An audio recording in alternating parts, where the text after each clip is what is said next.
Innal hamdalillah nahmaduhu wa nasta'inuhu wa nastaghfiruhu wa nastahdihi wa na'udzu billahi min shururi anfusina wa min sayyiati a'malina man yahdihillahu fala mudilla lahu wa man yudlilhu fala hadiya lahu asyhadu an la ilaha illallah wa asyhadu anna sayyidana wa nabiyyana Muhammadan abduhu wa rasuluhu la nabiyya ba'dah.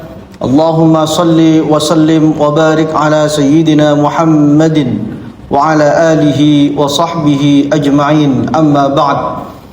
Ya ayyuhalladzina amanu taqullaha haqqa tuqatih wa la tamutunna illa wa antum muslimun. Ma'asyiral muslimin, jamaah salat Jumat Masjid At-Taqwa rahimakumullah. Marilah waktu yang mulia ini kita gunakan untuk meningkatkan kualitas takwa kita ke hadirat Allah Subhanahu wa taala. Kita pegang teguh keimanan kita dan jangan sampai kita meninggal dunia di luar kalimat la ilaha illallah Muhammadur Rasulullah sallallahu alaihi wasallam. Hadirin yang saya hormati, kurang lebih 10 menit ke depan perkenankan saya menyampaikan khutbah Jumat yang berjudul Nasionalisme, Perspektif Al-Quran dan Hadis. Dalam Al-Quran ada 2 doa Nabiullah Ibrahim alaihissalam yang diabadikan. Yang doa itu meminta kepada Allah Subhanahu wa taala agar negeri yang didirikan oleh Nabiullah Ibrahim alaihissalam, yaitu Makkah Al-Mukarramah, diberi keamanan oleh Allah Subhanahu wa taala. Doa yang pertama terletak di surat Al-Baqarah ayat 126. Nabiullah Ibrahim alaihissalam berdoa, wa idz qala Ibrahim rabbi ja'al hadza baladan aminan warzuq ahlahu minats tsamarati man amana minhum billahi wal yaumil akhir. Ketika Nabiullah Ibrahim berdoa, ya Allah Tuhanku, jadikanlah negeri ini, jadikanlah kawasan ini negeri yang aman, dan berilah rezeki berupa buah-buahan kepada siapapun yang menghuninya, mereka yang beriman kepada Allah dan hari akhir. Adapun doa Nabiullah Ibrahim alaihissalam yang kedua terletak di surat Ibrahim ayat 35. Wa idz qala Ibrahim rabbi ja'al hadzal balada aminan wajnubni wa baniya an na'budal asnam. Wahai Allah Tuhanku, jadikanlah negeri ini daerah yang aman, dan jauhkanlah diriku dan anak keturunanku dari menyembah berhala. 2 kali Nabiullah Ibrahim alaihissalam meminta kepada Allah keamanan untuk negerinya. Mengapa keamanan yang diminta oleh Nabiullah Ibrahim alaihissalam? Karena keamanan dalam sebuah negeri, ma'asyiral muslimin, sangat vital dan sangat penting sekali. Guru besar Universitas Al-Azhar Kairo Mesir, Syekh Abu Zaid Shilbi, dalam bukunya Tarikhul Hadarah Al-Islamiyah, peradaban sejarah Islam, beliau mengutip dalam muqaddimah pendahuluannya bahwa negara yang tidak aman tidak akan bisa mengukir peradaban. Sekali lagi, negara yang tidak aman tidak akan bisa maju dan mengukir peradaban. Kita patut bersyukur kepada Allah Subhanahu wa taala. Di usia negeri kita tercinta 81 tahun, Allah Subhanahu wa taala masih berikan Indonesia keamanan. Kita bisa bekerja, kita masih bisa beribadah dengan khusyuk di masjid-masjid, musola-musola, dan anak cucu kita masih bisa belajar di sekolah-sekolah mereka dengan tenang, dengan nyaman. Mereka lari ke sana kemari dengan riang bahagia. Sedangkan di luar sana ada negeri yang sudah tidak aman. Anak cucu mereka lari ke sana kemari bukan karena kebahagiaan, tapi karena ketakutan. Maka ma'asyiral muslimin, mari kita bersyukur kepada Allah Subhanahu wa taala, dan kita teladani Nabiullah Ibrahim alaihissalam yang berdoa untuk negerinya. 2 kali doanya diabadikan dalam Al-Quran Al-Karim. Tentu pertanyaan besar kepada kita, apakah sudah kita angkat tangan kita? Apakah sudah kita lafalkan kalimat-kalimat harapan terindah dan terbaik kepada Allah Subhanahu wa taala untuk negeri kita tercinta Indonesia. Semoga Allah Subhanahu wa taala selama-lamanya memberikan kepada negeri kita tercinta ini adalah keamanan yang abadi. Hadirin yang dimuliakan oleh Allah Subhanahu wa taala, Nabi kita Muhammad sallallahu alaihi wasallam adalah sosok yang mempunyai nasionalisme yang sangat tinggi sekali. Beliau menanamkan nasionalisme cinta tanah air itu kepada para sahabatnya. Beliau selain pemimpin agama, juga pemimpin negara.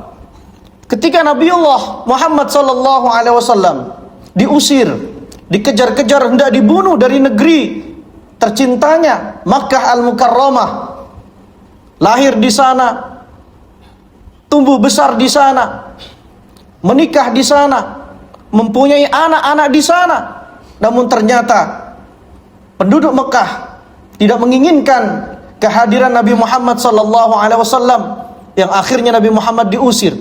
Ketika Nabi Muhammad sallallahu alaihi wasallam meninggalkan kota Mekah dan berada di perbatasan antara Mekah dan Madinah, daerah yang bernama Al-Juhfa, Rasulullah sallallahu alaihi wasallam membalikkan badannya menghadap kota Makkah seraya mengatakan, "Ya Makkah, ma atyabaki min baldatin wa ahabbaki ilayya, walaula anna qaumaki akhrajuni ma sakantu ghairaki."